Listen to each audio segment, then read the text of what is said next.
की शरण में आए तो कैसे आए? सीधे सीधे नहीं आए, भाई की मार खा के आए। भाई की मार खा के आए और राम जी का दर्शन करके भी उनको प्रेम नहीं जगा।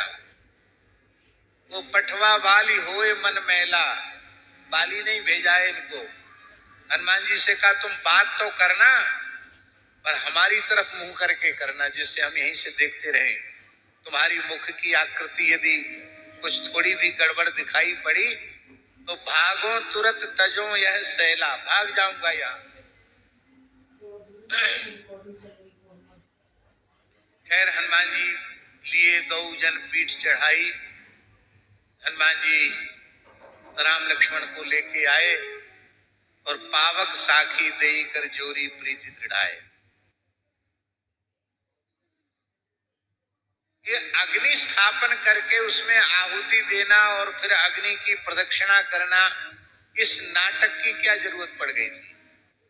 हनुमान जी ने ये सब इसलिए कर्मकांड कराया कि ये बड़ा भुलक्कड़ है, ये इतना नहीं कराएंगे तो बिल्कुल भूल जाएगा कि हमारी शरणागति हुई थी। इसलिए पूरा नाटक किया हनुमान जी ने, पूरी कर्मकांड की विधि की। इसके बाद भी, और इतना नहीं, शरणागत जो शरण्य भगवान है, बहुत ध्यान से सुने, वो तो कोई परीक्षा नहीं ले रहे सुग्रीव की, ये शरण में आने योग्य है कि नहीं। हनुमान जी ने कह दिया नाथ शैल पर कपिपति रही, सो सुग्रीव दास तब आहई। अच्छा एक बात बताओ, ईमानदारी से बताओ, हनुमान जी सत्य बोले कि झूठ?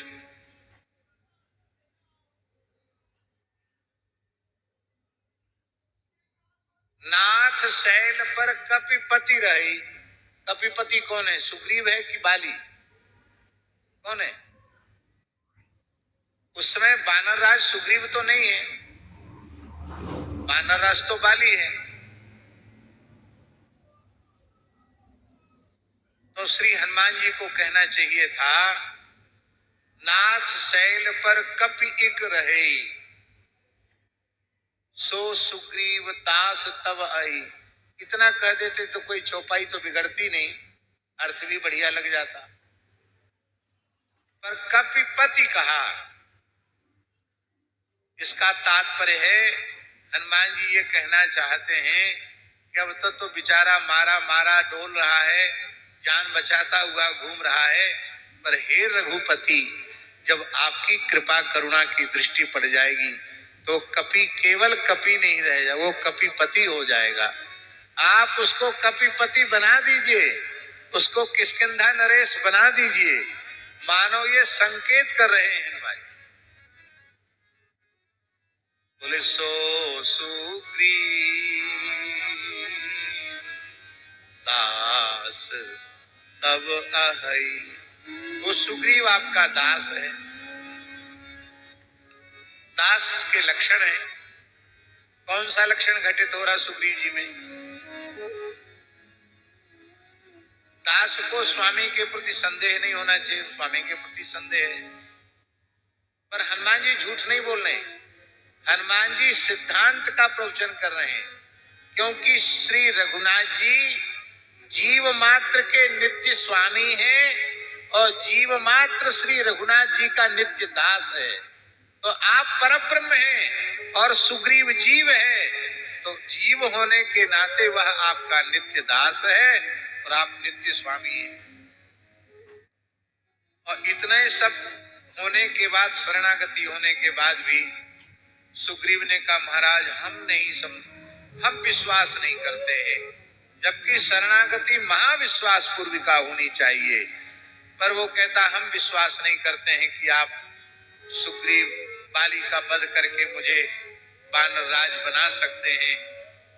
राम जी ने कहा परीक्षा ले लो हमारी। तो बोले ये 7 तालों का भेदन करो।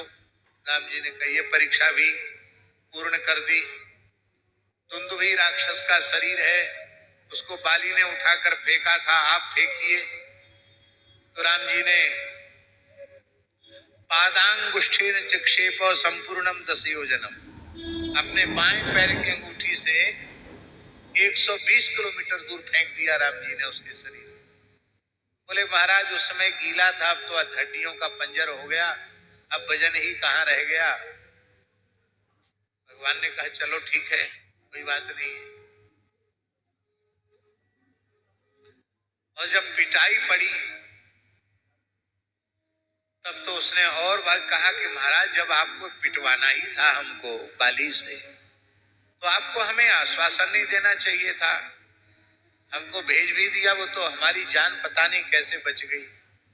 राम जी बोले एक रूप तुम भ्राता दो, एक जैसे लग रहे थे, कहीं धोखे से हमारा अमोघ बाण बाली की जगह तुम्हारी छाती पर लगता तो अनर्थ हो जाता, बाली की जगह सुग्रीव का वध हो जाता। अच्छा एक बात बताओ, ये उत्तर राम जी का ठीक है?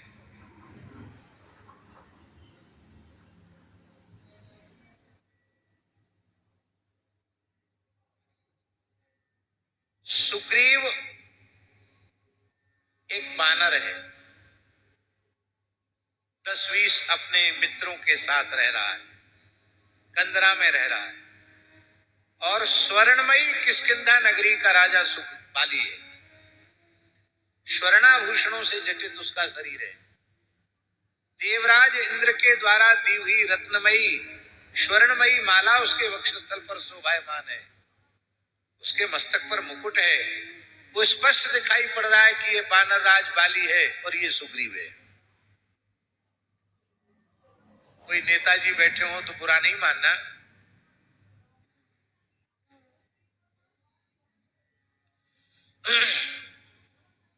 ये बुढ़े हो जाते हैं, वृद्ध हो जाते हैं नेता लोग, और जैसे ही प्रधानमंत्री या राष्ट्रपति पद की कुर्सी इनको मिलती है तो दूसरे दिन इनका चेहरा देखो टीवी में, अखबार में, पता नहीं झुर्री उर्री सब कहाँ चली जाती है। एकदम 80 बरस के भी होंगे तो 18 बरस के से लगने लग जाते हैं। और यही जब अपदस्थ हो जाते हैं तो फिर इनकी देखो ऐसे ढीले हो जाते हैं, तो लगता है कि ये तो एक राज सिंहासन पर बैठा हुआ है, उसकी चमक दमक अलग होनी चाहिए, और एक बेचारा घर से, परिवार से, संपत्ति से च्युत होकर भटक रहा है, उसकी शकल सूरत अलग होनी चाहिए। ये राम जी की बात समझ में नहीं आती।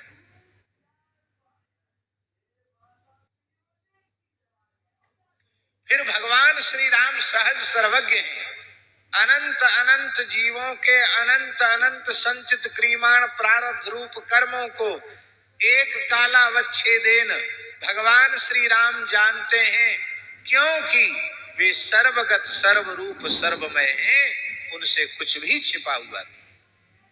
फिर ये बहाना कैसे कि एक रूप तुम भ्राता दो? इसका संतों से सुना हुआ जगत गुरु जी का बड़ा सुंदर भाव। बोले भैया तुम्हारी शरणागति तो हो गई है, लेकिन तुम बिना कंठी के हो। बोलो भक्त वत्सल भगवान की जय। तो जैसे बिना कंठी वाला बाली, ऐसी बिना कंठी वाला सुग्रीव। भैया दीक्षा लो तो कंठी जरूर पहनो, बिना कंठी के कंठ की शोभा नहीं है। किसी भी धर्म ग्रंथ में यह नहीं लिखा है कि तुलसी सदा सर्वदा धार्य नहीं। भगवान व्यास पुराणों में लिखते हैं, स्नान काले तु यस्यांगे दृश्यते तुलसी शुभा सर्व तीर्थेषु स्नातम भवति तेन न संशया। स्नान के समय तुलसी का एक दाना भी जिसके शरीर पर है, और तुलसी को छू करके जल जब शरीर पर पड़ता है तो सारी धरती के तीर्थों में स्नान का पुण्य प्राप्त होता।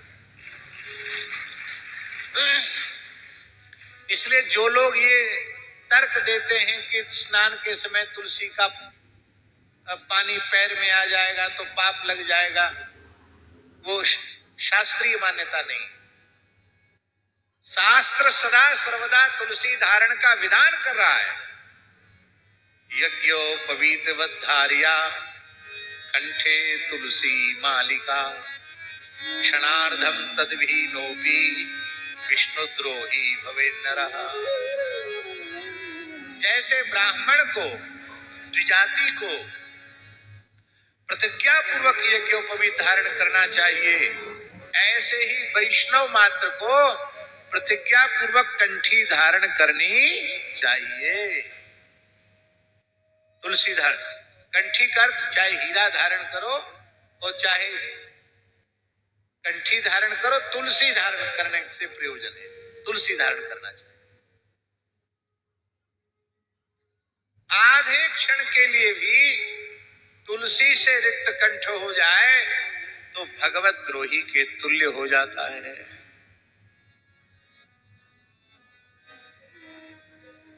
तो मेली कंठ सुमन के माला। आपको सुमन माने तुलसी थोड़ी होता है, सुमन माने तो पुष्प होता है। शब्दों के अनेक अर्थ होते हैं।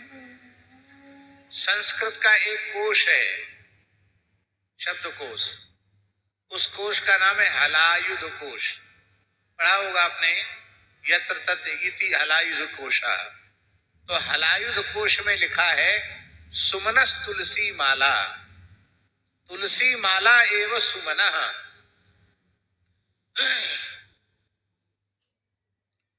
संसार में जितने सुगंधित पुष्प हैं, उन समस्त पुष्पों में भगवान को सबसे अधिक प्रिय कमल पुष्प है।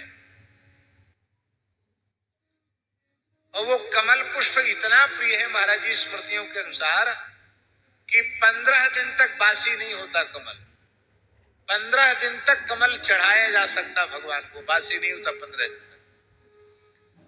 पर तुलसी के लिए लिखा है कि 1 वर्ष तक तुलसी बासी नहीं होती है।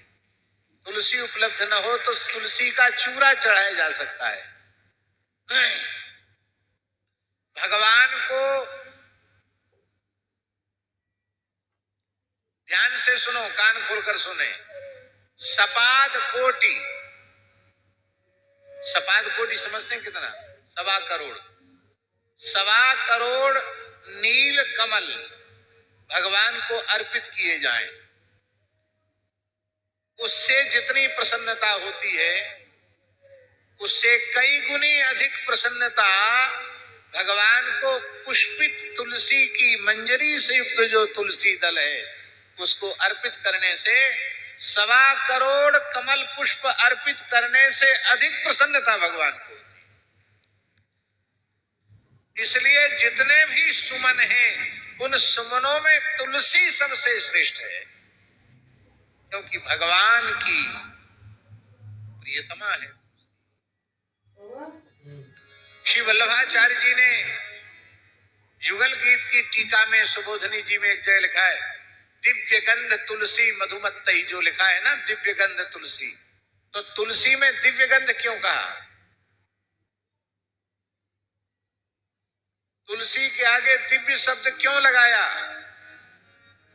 तो वेदांती जी, श्री वल्लभाचार्य जी कहते हैं कि जितने पुष्प सुगंधित पदार्थ हैं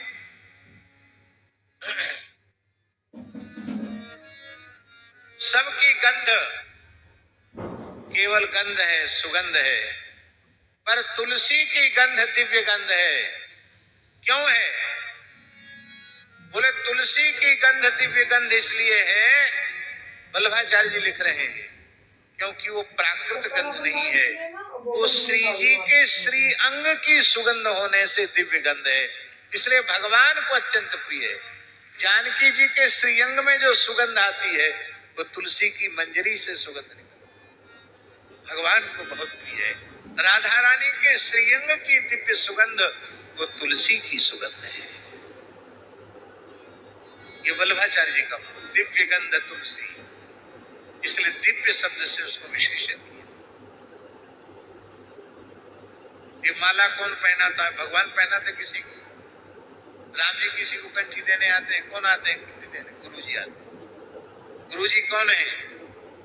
लक्ष्मण जी से कहा कंठी पहराओ, बोलो भक्तवत्सल भगवान की।